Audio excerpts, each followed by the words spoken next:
We are very lucky this day because it doesn't happen all the time in the way that the Word of God is set up for our daily masses. But it works this week, it works this day, because it worked yesterday. Yesterday's gospel and today's gospel work perfectly together.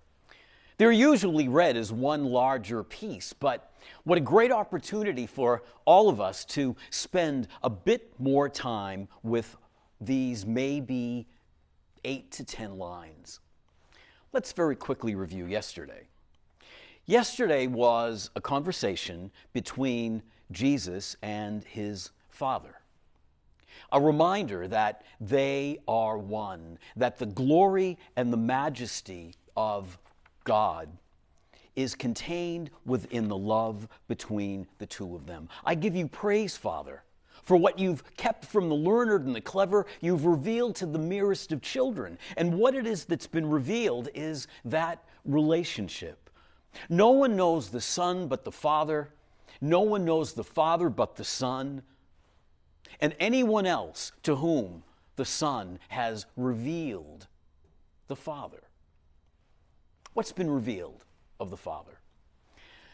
Well, if you're like me and you watched the news these past couple of days, you saw some pictures from outer space.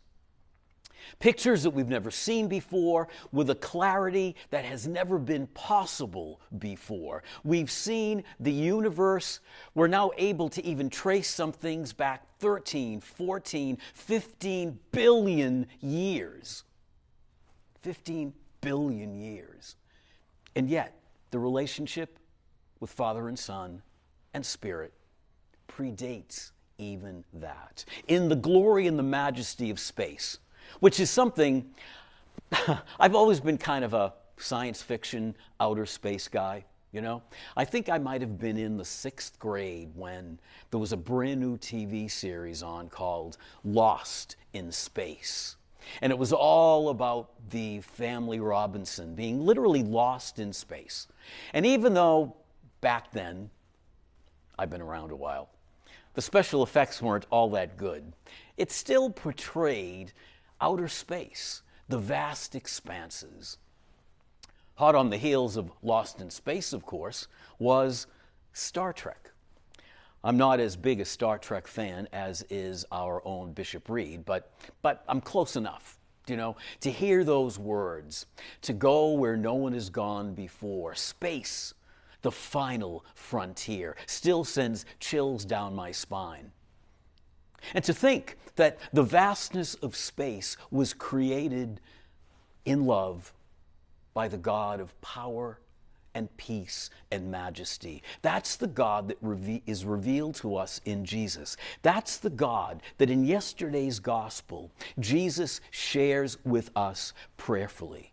Although you've kept yourself hidden from the learned and the clever, you've revealed yourself to the merest of children. My friends, that's the part of us that God is constantly inviting us to open to Him. That part of us that is still amazed with the wonder of life. That part of us that is still open to learning new things. That part of us that might still be wide-eyed at the awesomeness of God. A biblical term. Our God is awesome, and we are given a glimpse of that awesomeness when we look at the universe. When we look at the love between Father and Son, a dynamic love that has existed from all time, before time itself. That's what's given to us. That's what we see. That's what's revealed. That's what is ours. Yesterday. Today. What are we meant to do with that power? That majesty? That awesomeness, that love that knows no bounds. What are we invited to do with it? Jesus tells us what we're meant to do with it. Come to me, all of you who work, and life can make you so tired at times.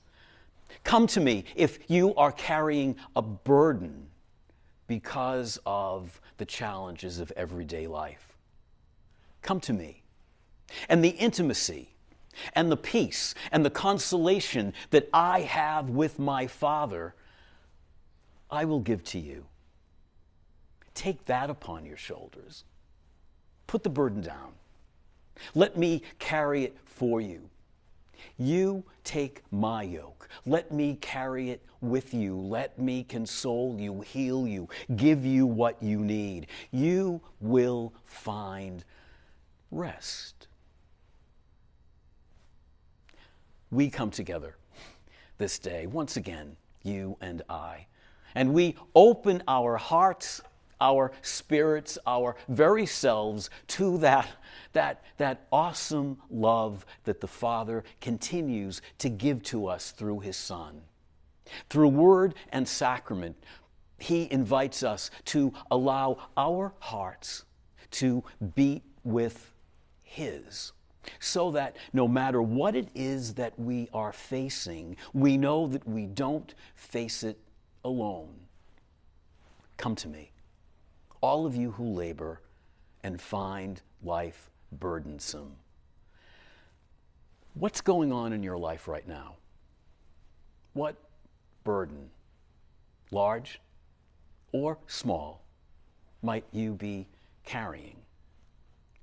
That's the part of all of us on this day, in this moment of prayer, that He seeks to take from us, replacing it with His yoke, His light, His love, His power, His peace.